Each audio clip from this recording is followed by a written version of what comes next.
ये तो आने वाले समय में देश के किसी कोने में बम ब्लास्ट भी करवाते हैं। 400 को पहले मरवाया है, इनका तो इतिहास रहा है। तो ये तो हिंदू मुस्लिम इनका जनाधार रहा है। जब तक कि लड़ाएंगे नहीं, 80% लोगों को ये बताएंगे नहीं कि भैया उस समाज से हमको बहुत खतरा है, तब तक इनका वोट बैंक बढ़ना नहीं है। आज इनको हिंदू मुस्लिम करने का मौका नहीं मिल रहा है। चाहे वो दरभंगा की सीट आप देख लीजिए, चाहे मधुबनी की सीट पे आप देख लीजिए, चाहे वो आप झंझारपुर की सीट पे देख लीजिए, या ओवरऑल मिथिलांचल की सीट पे आप देख लीजिए। दरभंगा शहरी विधानसभा से अगर व्यापारियों के बीच में ये मैसेज जाता कि आज कहीं ना कहीं मोदी की नीतियों से अगर सबसे ज़्यादा कोई त्रस्त है तो वो सिर्फ और सिर्फ व्यापारी त्रस्त है। पहले जो छोटे व्यापारी हुआ करते थे, छोटा मोटा भी अपना कच्चा पक्का का व्यापार करके अपना व्यापार चला लेते थे, आज किसी को बिना जीएसटी कंसल्टेंट रखे हुए किसी का चारा नहीं चल रहा है। तो व्यक्ति की कमाई घटती चली जा रही है और विभाग और कंसल्टेंटों के ऊपर इनका खर्चा बढ़ता चला जा रहा है। तो सबसे ज़्यादा प्रभावित अगर कोई होता है तो शहर का लोग होता है, लेकिन सबसे ज़्यादा मजबूती से अगर कोई वोट देने का काम भाजपा को करता है तो शहर के लोग होते हैं। तो शहर के लोगों के बीच में हम लोग इन्हीं मुद्दों को लेकर के जाने का काम किया है, उनको बताने का काम किया है कि इस बार अगर शहर से हम लोग भाजपा को खदेड़ने का काम करते हैं तो निश्चित तौर पर 5 विधानसभा में हम लोगों को हाथ पकड़ने वाला नहीं। अगर तेजस्वी जी के कार्यकाल को हम लोग देखें तो बिहार में सर्वांगीण विकास उन्होंने करने का काम किया। जो ऐतिहासिक 17 महीने का शासन है वो पूरे देश में नहीं पूरे विश्व में इस बात की चर्चा है। तो अगर इसको अगर आप जंगल राज कहते हैं तो यहाँ का नौजवान ऐसा जंगल राज चाहता है कि तेजस्वी जी को 5-10 साल के लिए आप गद्दी पे बिठा दीजिए, ताकि हर घर रोजगार की जो बात वो करते हैं वो उनका सपना पूरा हो। हर क्षेत्र में जो विकास की बात करते हैं वो उनका सपना पूरा हो। चाहे आप ये देख लीजिए कि गुजरात जो कहीं ना कहीं देश में 26 सांसद देने का काम करता है और बिहार हमारा 40 सांसद देने का काम करता है। 40 में से 39 सांसद ये पिछली लोकसभा में लेके यहाँ से गए और आज तक कोई एक बैठक मुझे केंद्र की मुझे दिखा दी जाए या स्टेट कमेटी की दिखा दी जाए कि यहाँ 39 सांसद के साथ में आपने कोई ऐसी मूलभूत मीटिंग की हो जिससे उनके शहर का मुद्दा कोई बाहर उजागर होकर के आया हो और उनके विकास की बात कहीं हुई हो। पिछले 10 साल से केंद्र में भाजपा की सरकार है और 10 साल से यहाँ लोग सांसद हैं, लेकिन जैसा कि हम लोगों ने दरभंगा आज से 25 साल पहले देखा था और दरभंगा को आज देख रहे हैं, तो एक भी कोई ऐसी मूलभूत सुविधाएं नहीं यहाँ पर क्रियान्वित हुई है। राजद की कहीं ना कहीं देन है, राजद के आंदोलन की देन है ये एयरपोर्ट आज जो यहाँ चल रहा है। अगर वो एग्रेसिव आंदोलन हम लोगों ने नहीं किया होता तो आनन फानन में ये एयरपोर्ट को भी चालू पिछले विधानसभा के चुनाव में ये नहीं कर रहे होते। देखिए, एक बेस राष्ट्रीय जनता दल को राजनीति की मिली लालू जी के समय से। हमने गरीब शोषित पिछड़ों को आवाज़ देने का काम किया, जिसको आज एनडीए के लोग जंगल राज का नाम देते हैं। अगर दबे पिछड़े लोगों को एक प्लेटफॉर्म देने का काम अगर किसी ने किया है तो लालू जी ने किया है। ये बिहार नहीं पूरा देश जानता है और इसी को वो जंगल राज का नाम देते हैं।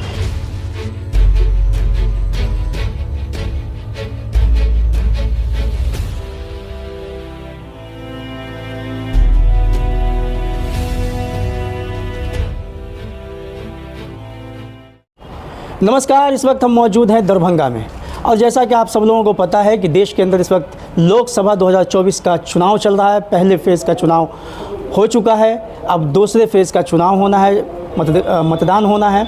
चूँकि दरभंगा लोकसभा क्षेत्र में 13 मई को मतदान होना है। इस बीच हमारे साथ हैं राजद के दरभंगा महानगर युवा के ज़िला अध्यक्ष राकेश नायक, जो लगातार पिछले काफ़ी समय से पार्टी में बंद करके पार्टी के उत्थान के लिए काम करते हुए नज़र आते रहे हैं।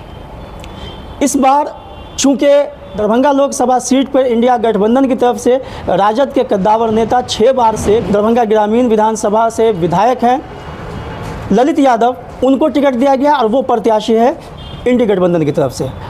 पिछले दिनों हमने देखा है कि राकेश नायक, चूँकि वो भी पार्टी से जुड़े हैं और पार्टी के नेता हैं, लगातार वो मेहनत करते आ रहे हैं ललित यादव के लिए। तो हम इनसे जानने की कोशिश करेंगे कि आखिर क्या कुछ चल रहा है। चूँकि सवाल तो बहुत सारे हैं, लेकिन शुरुआत करते हैं। तो राकेश जी, सबसे पहले आपका स्वागत है हमारे चैनल में। बहुत बहुत धन्यवाद आपका और आपके पीएनआई चैनल का। राकेश जी, लगातार आप लोग मेहनत करते हुए नज़र आ रहे हैं। एक तरफ पिछले लगातार 3 लोकसभा जो गुजर चुका है, वो तीनों लोकसभा में दरभंगा सीट से जो है भाजपा ने जीत दर्ज किया था। 15 साल से भाजपा की ये सीट है। तैयारी दोनों तरफ से चल रही है। एक तरफ कहा जा रहा है जो एनडीए गठबंधन है कि 400 पार हम जाएंगे, और दरभंगा में ये दावा किया जा रहा है एनडीए की तरफ से कि इस बार 4 लाख से ज़्यादा मतों से वो लोग जीत हासिल कर रहे हैं। आप लोगों की क्या तैयारी है और आप क्या कहते हैं?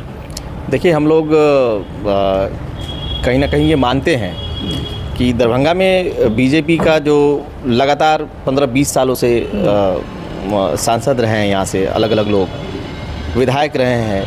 आप 17-18 साल जदयू के साथ गठबंधन में आप रहे हो। पिछले 10 साल से केंद्र में भाजपा की सरकार है और 10 साल से यहाँ लोग सांसद हैं। लेकिन जैसा कि हम लोगों ने दरभंगा आज से 25 साल पहले देखा था और दरभंगा को आज देख रहे हैं, तो एक भी कोई ऐसी मूलभूत सुविधाएं नहीं यहाँ पर क्रियान्वित हुई हैं, जिससे कि लग रहा हो कि देश में दरभंगा जो इनका कहीं ना कहीं मॉडल सिटी बनाने की बात ये करते रहे हैं, विकसित डिस्ट्रिक्ट और विकसित स्मार्ट सिटी वगैरह की बात होती रही है, तो वो पूरे बिहार में कहीं नहीं दिखता है। आप ये देख लीजिए कि गुजरात जो कहीं ना कहीं देश में 26 सांसद देने का काम करता है और बिहार हमारा 40 सांसद देने का काम करता है। 40 में से 39 सांसद ये पिछली लोकसभा में लेके यहाँ से गए और आज तक कोई एक बैठक मुझे केंद्र की मुझे दिखा दी जाए या स्टेट कमेटी की दिखा दी जाए कि यहाँ 39 सांसद के साथ में आपने कोई ऐसी मूलभूत मीटिंग की हो जिससे उनके शहर का मुद्दा कोई बाहर उजागर होकर के आया हो और उनके विकास की बात कहीं हुई हो। आप हम लोग यहाँ देख रहे हैं कि लगातार शिलान्यास का काम हो रहा है और राजद की कहीं ना कहीं देन है, राजद के आंदोलन की देन है ये एयरपोर्ट आज जो यहाँ चल रहा है। अगर वो एग्रेसिव आंदोलन हम लोगों ने नहीं किया होता तो आनन फानन में ये एयरपोर्ट को भी चालू पिछले विधानसभा के चुनाव में ये नहीं कर रहे होते। और एम्स को लेकर के किस तरीके से यहाँ गोपाल जी ठाकुर ने लोगों को भटकाने का काम किया। आप यहाँ पर राजद ने ही 3 दिवसीय जो है पैदल जो है पूरे शहर को हम लोगों ने रौंदने का काम किया, जिसमें लगभग 60 से 70 किलोमीटर हम लोग पैदल चले और उसके बाद हमारे नेता ने संज्ञान में लिया। उस समय हम लोग सरकार में थे बिहार में और उन्होंने संज्ञान में लिया और उन्होंने कहा कि केंद्र की सरकार अगर ये फ्लाईओवर बनाने का काम नहीं करेगी तो राज्य सरकार अपने पैसों से इसका काम कराने का काम करेगी। आज उसी कड़ी में कहीं ना कहीं आनन फानन में आपने पूरे शहर को खोद के रख दिया, विकास तो कहीं हुआ नहीं। क्या ये सच नहीं कि एम्स की घोषणा खुद प्रधानमंत्री नरेंद्र मोदी ने 2015 में ही किया था, फिर उन्होंने ही अमाउंट भी सेंक्शन किया, उसका जो बजट है यहाँ पे डायरेक्टर के लिए भी पद दिया, डायरेक्टर को यहाँ पे बिठाला भी। तो इससे लगता नहीं कि नरेंद्र मोदी सरकार जो है वो तो चाहती है कि दरभंगा में एम्स बने। आप लोग आरोप लगा रहे हैं कि उन्होंने बनने नहीं दिया, बीच में बिहार में कभी आप सरकार में कभी वो सरकार में, तो आरोप आपका कितना जायज़ लगता है? क्या वाकई नरेंद्र मोदी सरकार एम्स बनने नहीं देना चाह रही है? क्या जो शहर की स्थिति है उसमें DMCH के बगल के ग्राउंड में जो एम्स का निर्माण की योजना ये लोग लेके आए थे, उसको बाद में चेंज करके हम लोग सोभन की तरफ लेके गए। अगर सोभन में एम्स बनता है तो शहर का विस्तारीकरण होगा। आज दरभंगा में 2 टावर लहरियासराय और दरभंगा टावर के नाम से जाना जाता है, तो तीसरा टावर और तीसरा चौक सोभन और दिल्ली मोड़ डेवलप होता है और सोभन ही नहीं डेवलप होता है, आप उस ये आसपास के 10-20 किलोमीटर का एरिया डेवलप होता है। बिहार सरकार ने 300 करोड़ रुपये से ऊपर का फंड देने का काम किया और ये भी कहा इस फंड को आप अपने अकाउंट पर लेकर के अपने तरीके से इसको यूटिलाइज कीजिए, चाहे वो मिट्टी फिलिंग का या पार्टीशन का काम करना हो। तो हम लोग लगातार एम्स के लिए सकारात्मक रूप से बिहार सरकार की जो भूमिका होती है, या जब भी हम यहाँ सत्ता में थे पिछले 17 महीने, तो जो हमारी भूमिका थी बहुत सकारात्मक थी और हम लोगों ने जितना बढ़ चढ़ के हिस्सा लेना चाहा एम्स के निर्माण में, उतनी हमारे सरकार के लोगों ने, हमारे दल के नेताओं ने, तेजस्वी जी ने अपनी भूमिका नहीं। यही बात तो भाजपा वाले कहते हैं कि एम्स में हमारी भूमिका सकारात्मक थी, हमने जो है घोषणा करवाया एम्स के लिए, बजट दिया, यहाँ तक के DMCH के बगल में जो है करोड़ों रुपये की लागत से मिट्टी भरन का भी काम किया। तो वो तो बीच में आप लोग घुस गए सरकार में नीतीश कुमार के साथ और आप लोगों ने जो है नया प्लानिंग चेंज कर दिया कि अब यहाँ नहीं बनेगा, हम शोभन में बनाएंगे, चूँकि क्रेडिट लेने की बात आ रही थी। और ये देखा जा रहा है कि चाहे वो आपका गठबंधन सरकार हो या NDA गठबंधन सरकार हो, इस दोनों के क्रेडिट के चक्कर में कहीं ना कहीं यहाँ की जनता जो है एम्स से अब तक महरूम है। क्या ये बात सच नहीं लगती है?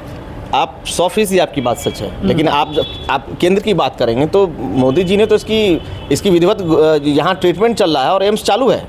वो तो हो सकता है जुबान फिसल गई। उन्होंने, अब देश के नेता हैं, अब देश के बड़े प्रधानमंत्री एक अहम ओहदे पर बैठे हुए हैं, आपकी जुबान फिसलती है और उसके बाद भी अगर गलती से फिसल भी गई, फिसले हुए 1-2 साल हो गए, तो आप भी अगर वो चाह लिए होते कि हमारी फिसली हुई जुबान को लोग सही बना दें तो एम्स का निर्माण हो गया होता। आप शहर के बच्चे से पूछ लीजिए या जितने भी प्रबुद्ध लोग हैं, जितने भी समझदार लोग हैं, शहर में जो यातायात की और जो जिस तरीके की सड़क पर जो ट्रैफिक की व्यवस्था है उसमें निश्चित तौर पे शहर एक्सपेंशन की मांग कर रहा है। शहर के पास मास्टर प्लान होना चाहिए, शहर के 20 किलोमीटर 25 किलोमीटर के रेडियस को सीमांकन करके इसका विस्तारीकरण होना चाहिए। उस विस्तारीकरण में अगर एम्स अगर बनता है यहाँ पर, अगर हमारे सरकार के रीजन में बनता, बिहार सरकार में जब हम थे तो, लेकिन कहीं ना कहीं योजना का उद्घाटन तो मोदी जी को ही करना था, नाम तो उनका ही होता। और ये बात तो तेजस्वी जी और नीतीश जी भी कहते थे बीच में, योजना का उद्घाटन और नाम तो होता और जनता लाभुक होती, नाम किसी का भी हो। और सबसे बड़ी बात है कि जनता सभी चीज़ों को समझ रही है। DMCH आप ढंग से जो है आप लोगों को नहीं पहुंचा पाते हैं। आप बेता जो कहीं ना कहीं एशिया का एक बड़ा मेडिकल हब माना जाता है, जहां एक दिन में 700 से लेकर के 1000 डॉक्टर डेली प्रैक्टिस करते हैं, क्या उसको एक मेडिकल पार्क के नाम पर डेवलप नहीं कर सकते हैं आप? या आपके पास में वहाँ पर अपनी लैंड नहीं है तो आप लैंड डेवलप कीजिए और सारे डॉक्टरों को एक जगह पर, या उसको शहर के 4 कोना में 4 जगह आप शिफ्ट कर दीजिए। इसी बात पे राकेश जी मेरा सवाल यही है कि अगर एक तरफ एनडीए जो है वो कहती है कि 15 साल जो है शुरू में आरजेडी ने राज किया बिहार में और कहीं कुछ नहीं किया, दूसरी तरफ आप लोग कहते हैं कि पिछले 17-18 साल से जो है एनडीए सरकार बिहार में रही, नीतीश कुमार और भाजपा, तब भी कुछ नहीं हुआ। तो अगर 30 साल का इतिहास देखा जाए तो यहाँ की जनता काफ़ी ठगी हुई महसूस कर रही है। आज चाहे आप कहें या एनडीए वाले कहें, दोनों एक दूसरे को दिखा करके यही बताते हैं कि बिहार में कुछ नहीं हुआ। फल जो है, रिजल्ट जो है यही है कि बिहार में कुछ हुआ नहीं, जितना होना चाहिए था, जो चीज़ें थी, जो कल कारखाने थे, वो आज तक बंद है। तो ये एक बड़ा मुद्दा है, पलायन भी यहाँ का बड़ा मुद्दा है। आप ये बताइए दर्शकों को, यहाँ की जनताओं को, कि अगर आप यहाँ से जीतते हैं या फिर केंद्र में आपकी सरकार बनती है तो ख़ास तौर से दरभंगा समेत बिहार के जो ज्वलंत मुद्दे हैं लोगों के, उसको आप लोग पूरा करने की गारंटी देते हैं, और देते हैं तो उसके लिए कुछ रोड मैप भी है क्या? निश्चित तौर पे मैं आपको बताना चाहूँगा कि हमारे नेता ने, हमारे प्रत्याशी ने ये अपने मन से नामांकन के मन से घोषणा किया है कि यदि हम लोग जीत के जाते हैं तो दरभंगा में जो भी मूलभूत सुविधाओं जिसका अभाव आज भी कहीं ना कहीं है, उसको हम लोग बहुत नेशनल लेवल पर उसको उस फॉर्म पे लाने का काम करेंगे। क्योंकि अगर आप हमको यहाँ से सेंट्रल में भेजते हैं, देश के सबसे ऊपरी सदन में भेजने का काम करते हैं, तो निश्चित तौर पर यहाँ की मांग भी सबसे ऊँची रहेगी। चाहे वो रेलवे के क्षेत्र में हमारा विकास का मामला हो, चाहे स्वास्थ्य के क्षेत्र में हमारा विकास का मामला हो, या इंफ्रास्ट्रक्चर, यहाँ उद्योग के क्षेत्र में हमारा विकास जो इश्यूज़ हैं, आप उसको हम लोग सुधारने का काम करेंगे, और हम लोग ने सुधारने का भी काम किया। और रही बात कि पिछले 15 साल में लालू जी अपने रीजन में 6 विश्वविद्यालय देने का काम किया है। आप इनके रीजन में आप बता दिए 0 आउट ऑफ 0 जो केंद्र से जो आवंटित राशि थी, लालू जी के रीजन में कितना था और नीतीश जी के रीजन में कितना था, इसको भी बहुत गौर फरमाने की जरूरत है। कल कारखाने भी लालू जी के ही रीजन में बताए जाते बंद हो गए जो थे बिहार में। अब बिहार में जो कल कारखाने बंद हुए, उस पर लगातार हम लोग करते रहे, काम करते रहे। और अभी देखिए जो पिछला हमारा तेजस्वी जी के नेतृत्व में जो कार्यकाल रहा है, यहाँ इको स्मार्ट सिटी बनाने की बात हो, या इको पार्क लगाने की बात हो, या स्वास्थ्य के सेक्टर में बात हो, कहीं ना कहीं जो रोजगार की बात वो करते हैं, तो रोजगार में बहुत सारे मायने आते हैं। अच्छा, एक सवाल जो आरोप लगाती है आपके विपक्षी भाजपा एनडीए वगैरह, जो आरोप लगाते हैं जंगल राज लालू के ज़माने को देकर के, तो उस वक्त का राजद और अभी जो युवा तेजस्वी जो बागडोर संभाले हुए, क्या दोनों में कुछ अंतर आया है? कुछ है अंतर? आप लोगों को क्या समझ में आता है? देखिए, एक बेस राष्ट्रीय जनता दल को राजनीति की मिली लालू जी के समय से। हमने गरीब शोषित पिछड़ों को आवाज़ देने का काम किया, जिसको आज एनडीए के लोग जंगल राज का नाम देते हैं। अगर दबे पिछड़े लोगों को एक प्लेटफॉर्म देने का काम अगर किसी ने किया है तो वो लालू जी ने किया है। ये बिहार नहीं, पूरा देश जानता है, और इसी को वो जंगल राज का नाम देते हैं। कहीं ना कहीं सबको समांतर बिठाने का काम किया, सबको हक और सबको आवाज़ देने का काम किया। चाहे वो आरक्षण की नीति में बदलाव करने की बात हो, या आरक्षण देने की बात हो, महिला आरक्षण की बात आप कर लीजिए, सबको जो मूलभूत सुविधाएं पर कुछ खास लोग बैठे थे उसको बदलने का काम किया। वो हमारा राजनीति का आधार है। उसी राजनीति को आधार बना करके आज हम A to Z का जो नारा देते हैं कि सभी का सर्वांगीण विकास करने की जो बात करते हैं। जब तेजस्वी जी 5 लाख नौकरी बांट रहे थे तो किसी जात और जमात में सिर्फ नौकरी नहीं बांट रहे थे, जिन लोगों की जैसी क्षमता थी वैसा वो नौकरी पा रहे थे। तो निश्चित तौर पे जिसको जंगल राज का नाम वो लोग देते हैं, उस जंगल राज में एक बहुत बड़ा बदलाव हुआ, इस बात को पूरा देश जानता है। और कहीं ना कहीं इनका प्रचार करने का माध्यम इतना तीव्र होता है कि वो अपनी बातों को बहुत तेज़ी से फैलाते हैं। तो हम लोग नहीं मानते हैं कि वो हमारा जंगल राज था। दूसरा, अगर तेजस्वी जी के कार्यकाल को हम लोग देखें तो बिहार में सर्वांगीण विकास उन्होंने करने का काम किया। जो ऐतिहासिक 17 महीने का शासन है वो पूरे देश में नहीं, पूरे विश्व में इस बात की चर्चा है। तो अगर इसको अगर आप जंगल राज कहते हैं तो यहाँ का नौजवान ऐसा जंगल राज चाहता है कि तेजस्वी जी को 5-10 साल के लिए आप गद्दी पे बिठा दीजिए, ताकि हर घर रोजगार की जो बात वो करते हैं वो उनका सपना पूरा हो। हर क्षेत्र में जो विकास की बात करते हैं वो उनका सपना पूरा हो। चाहे आप उद्योग के क्षेत्र में देख लीजिए, आज दरभंगा बाजार समिति एक ऐसा हब है, एक ऐसा संस्था है जहाँ केंद्र को और राज्य को एक बहुत बड़ा रेवेन्यू और टैक्स देने का काम करती है। लेकिन व्यापारी जितना पैसा वहाँ नहीं कमाते हैं उससे ज़्यादा पॉल्यूशन खा के चले जाते हैं। खबर चल रही है, लोगों में ये बात चल रही है कि राजद ने जो इस बार टिकट का वितरण किया है, अभी फ़िलहाल थोड़े ही दिन पहले जातीय जनगणना हुई, बात हुई जिसकी जितनी हिस्सेदारी उसकी उतनी भागीदारी। तो एक विशेष समुदाय में की तरफ से कहीं ना कहीं ये मन में लोगों को बेचैनी है कि मैं बात सीधे अगर करूँ, चूँकि राजद MY की पार्टी रही है शुरू में, अब तो ये A to Z की पार्टी आपके तेजस्वी ने इसको बनाई है, माँ बाप करके बोलते हैं वो। तो जो M का परसेंटेज आया जातिगत जनगणना में, उसके हिसाब से मात्र 2 सीटें मिली। तो लोग ये बात कह रहे हैं, ये चर्चा चल रही है कि आरजेडी ने अपने हिस्से, अपने कोटे में जो उसको सीट मिली, उसमें मुसलमानों को कहीं ना कहीं नज़रअंदाज किया है। बात करें अगर हम सिवान की, शहाबुद्दीन के वाइफ की, हिना शहाब की, तो वहाँ पे उनको भी टिकट नहीं हो पाया, कारण जो भी रहो। आप लोग चूँकि यहाँ पे स्थानीय राजद के नेता हैं, आप लोग भी जाते होंगे तो कहीं ना कहीं इस तरह के सवाल आते होंगे आप लोगों को, इस पर क्या कहेंगे आप? देखिए, शीर्ष नेतृत्व ने जिला वाइज कार्यकर्ताओं की बैठक की, सब जगह से प्रत्याशी को देखा गया, कहाँ से कौन प्रत्याशी चुनाव जीतने में कैपेबल हैं, उनकी अपना एक मॉडल है, उनका एक अपना फेस वैल्यू है। तो जहाँ जो प्रत्याशी फिट बैठते थे, सभी जगह उन्होंने समांतर लोगों को बिठाने का, चुनाव में सिंबल देने का काम किया, और लोग मैदान में भी हैं। और सभी कास्ट के लोगों को आप देखेंगे कि मतलब A to Z की बात जहाँ हो रही है, तो सभी लोगों को उन्होंने सिंबल देने का काम किया। कल भी पटना में पटना का सीट क्लियर हुआ है, समस्तीपुर का सीट हम लोग का क्लियर हुआ है। तो कहीं ना कहीं मिक्सअप सभी कास्ट और सभी जात जमात के लोगों का है, ठीक है।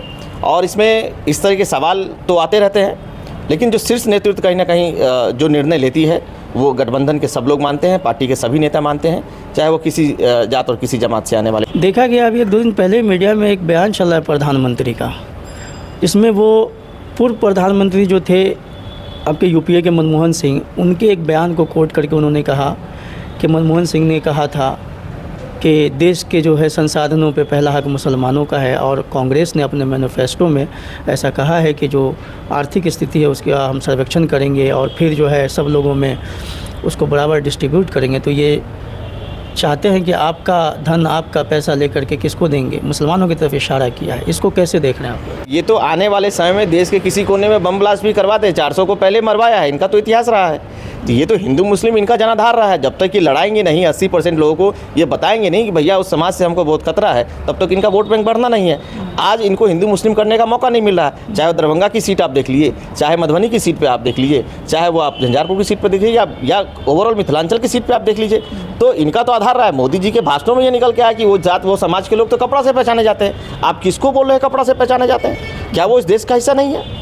और मुझे तो आश्चर्य होता है उस समाज में जो माइनॉरिटी समाज के लोग हैं, जो राजनीति करते हैं भाजपा से, चाहे वो दरभंगा में हो या देश में हो या प्रदेश में हो, उनको डूब के मर जाना चाहिए। जब आपका शीर्ष नेतृत्व आपके समाज के लोगों पे इस तरीके की जो है आपत्तिजनक टिप्पणियां करता है, आप क्या कर रहे होते? आप ताली बजा रहे होते पीछे बैठ करके। आप योगी जी के भाषण को देख लीजिए, योगी जी ने किस तरीके से जो है यूपी में जो है लोगों को मरवाया है जेल के अंदर। एक संवैधानिक संस्था है, जेल कोर्ट है, कानून है, उसके बावजूद आपने क्या किया मुख्तार अंसारी के साथ में? उसके बावजूद आपने क्या किया? अब किसी से छुपा नहीं है। उसके बावजूद आपने यहाँ शहाबुद्दीन साहब के साथ में क्या किया? उनके लाश तक को घर नहीं लाने दिया क्या कोविड में लोग अपने प्रियजनों का अंतिम संस्कार नहीं कर पा रहे थे? क्या ऐसा विशेष उनके साथ में था जो आपने वो सुविधा उनको नहीं दी? तो इनका तो आधार जो कहीं ना कहीं हिंदू मुस्लिम राजनीति की रही है। कोविड के समय में वो दिल्ली के एक मदरसे से इन्होंने हंगामा खड़ा कर दिया कि भैया जितने मौलवी साहब हैं वही कोरोना लेके आए। क्या बीमारी भी कोई जात जमात का लोग लेके आता है क्या? तो इनसे कुछ छुपा हुआ नहीं है। दिल्ली में इनका LG है, इनका लॉ एंड ऑर्डर है, इनकी पुलिसें हैं। क्या सड़क पर नमाज पढ़ने वालों के साथ में किस तरह के अत्याचार, किस तरह का दुराचार किया देश में छुपा हुआ है? तो मुस्लिम समाज के लोग जो इसकी बात करते हैं, या मुस्लिम समाज के लोग जो कहीं ना कहीं अपने वोट के बिखराव की बात करते हैं, ऐसे लोगों को एहतियातन तौर पर बहुत एहतियात बरतना होगा कि हम ऐसे लोगों को पढ़ के कि हम किस पार्टी के लोगों को मजबूत करें। निश्चित तौर पे आज अगर देश में मजबूत विपक्ष होगा तो कहीं ना कहीं नरेंद्र मोदी को भी जो है ना अपना नया शासन चलाने में उनको सोचना पड़ेगा, अपना नया कानून, नया प्रबंधन लाने में सोचना पड़ेगा। इस देश में जिस तरीके से CA NRC के समय में उस कड़ाके की ठंड में हम लोगों ने खुला बदन यहाँ पर सड़क पे प्रदर्शन करने का काम किया, हम लोगों ने बहुत मजबूती से प्रोटेस्ट देने का काम किया, और अपने मुसलमान समाज के भाइयों को कहा कि भाई आप पीछे हट जाओ और हमको फ्रंट पे आने दो, क्योंकि आप आओगे तो आपको तो वैसे ही वो चाह रहे हैं कि सड़क पे आए, कि आप इस मुद्दों को लेकर सड़क पे आएंगे, वो हिंदू को दिखाएंगे। लेकिन आपकी गलत नीति का विरोध अगर हिंदू समाज से कोई नौजवान कर रहा है तो उनकी आंख खोलने का काम हम लोग करेंगे, और निश्चित तौर पे अपने लोगों को भी बताने का काम करेंगे। लगातार हम लोगों ने किया है। तो आपके माध्यम से भी हम लोग इस बात को बहुत मजबूती से रखना चाहेंगे कि माइनॉरिटी समाज के वोट में अगर थोड़ा सा भी बिखराव होता है तो निश्चित तौर पर जो है हमारा विपक्ष कमजोर होगा। हमको उस तरफ से दूरी बनानी है। आखिरी सवाल, काफ़ी वक्त मैंने लिया है आपका, ये बताएं कि जो दरभंगा में जो चुनाव का फिलहाल जो माहौल चल रहा है, धीरे धीरे चुनाव आगे की तरफ बढ़ रहा है, तारीखें नज़दीक आ रही है, दरभंगा में क्या स्थिति बनी हुई है अभी आपकी? दरभंगा में बहुत मजबूती से हम लोग काम कर रहे हैं। पिछले दिनों हमारे पूर्व उद्योग मंत्री समीर महासेठ जी दरभंगा के विभिन्न व्यवसायी करने वाले समाज के लोगों के बीच में थे। और आपको बता दें कि व्यवसाय करने वाला कोई आज एक जात जमात और एक समुदाय से नहीं आता है, सभी जात धर्म के लोग आज व्यवसाय से जुड़े हुए हैं। समीर महासेठ जी वैसे लोगों के बीच में जाकर के वोट की अपील उन्होंने की। उन्होंने कहा कि इस बार सब लोग मन बनाइए और दरभंगा से अगर हम लोग मजबूती से, दरभंगा शहरी विधानसभा से अगर व्यापारियों के बीच में ये मैसेज जाता कि आज कहीं ना कहीं मोदी की नीतियों से अगर सबसे ज़्यादा कोई त्रस्त है तो वो सिर्फ और सिर्फ व्यापारी त्रस्त है। पहले जो छोटे व्यापारी हुआ करते थे, छोटा मोटा भी अपना कच्चा पक्का का व्यापार करके अपना व्यापार चला लेते थे, आज किसी को बिना जीएसटी कंसल्टेंट रखे हुए किसी का चारा नहीं चल रहा है। तो व्यक्ति की कमाई घटती चली जा रही है और विभाग और कंसल्टेंटों के ऊपर इनका खर्चा बढ़ता चला जा रहा है। तो अगर व्यवसायी मूल रूप से दरभंगा का यह तय कर ले, जो भी बिजनेसमैन हो, जिस जात जमात जिस धर्म से आने वाले लोग हैं, अगर व्यवसायी एक मत बना ले, क्योंकि व्यापार करने वाले तो होते हैं एक या दो या चार या चंद लिमिटेशन में होते हैं, लेकिन उनसे जुड़े हुए लोग सैकड़ों हज़ारों की संख्या में होते हैं, चाहे उनका सप्लायर हो, चाहे उनका रिटेलर हो, चाहे उनका होलसेलर हो। अगर उस माध्यम से हम लोग अगर कहीं ना कहीं हम लोग प्रचार प्रसार और थोड़ा थोड़ा भी अगर इंसिस्ट करने का, इन्फ्लुएंस करने का काम करते हैं तो निश्चित तौर पे दरभंगा शहरी विधानसभा से जो हवा बहेगी तो उसका प्रभाव कहीं ना कहीं पूरे दरभंगा के 6 विधानसभा में पड़ेगा। आज जितनी भी असुविधाएँ देखी जाती हैं वो शहर में सबसे पहले प्रभावित होता है, चाहे जल का जो है जल जमाव की समस्या हो, चाहे पानी का लेवल अगर यहाँ सरकार शहर में घट गया हो, चाहे ट्रैफिक की समस्या हो, लोगों के बच्चे समय से स्कूल आ रहे हैं कि नहीं जा रहे हैं उसकी समस्या हो, अच्छे स्वास्थ्य की समस्या हो, तो सबसे ज़्यादा प्रभावित अगर कोई होता है तो शहर का लोग होता है। लेकिन सबसे ज़्यादा मजबूती से अगर कोई वोट देने का काम भाजपा को करता है तो शहर के लोग होते हैं। तो शहर के लोगों के बीच में हम लोग इन्हीं मुद्दों को लेकर के जाने का काम किया है, उनको बताने का काम किया है कि इस बार अगर शहर से हम लोग भाजपा को खदेड़ने का काम करते हैं तो निश्चित तौर पर 5 विधानसभा में हम लोगों को हाथ पकड़ने वाला नहीं होगा। चलिए, आप आए, हमसे बात किए, बड़ी ही बेबाकी के साथ हमारे सवालों का जवाब दिया आपने, इसके लिए बहुत शुक्रिया आपका। बहुत बहुत धन्यवाद। तो ये देखिए, राकेश नायक थे, राजद युवा के युवा नेता हैं, दरभंगा युवा राजद महानगर के वो ज़िला अध्यक्ष हैं, जिनसे भी हम बात कर रहे थे। और बात ख़ास तौर से चुनाव को लेकर के थी, लेकिन उसमें जो कई संदर्भ थे उनके ऊपर भी हमने बात किया। अब ये देखना समय बताएगा कि आखिर इस दरभंगा लोकसभा सीट पे जब चुनाव का रिज़ल्ट आएगा तो किसके पक्ष में आता है। तो फिलहाल के लिए बस इतना ही। बने रहिए हमारे साथ। दरभंगा से मैं इम्तियाज़ अहमद। इस वीडियो को लाइक करें, हमारे चैनल को सब्सक्राइब करें और बेल आइकन जरूर प्रेस करें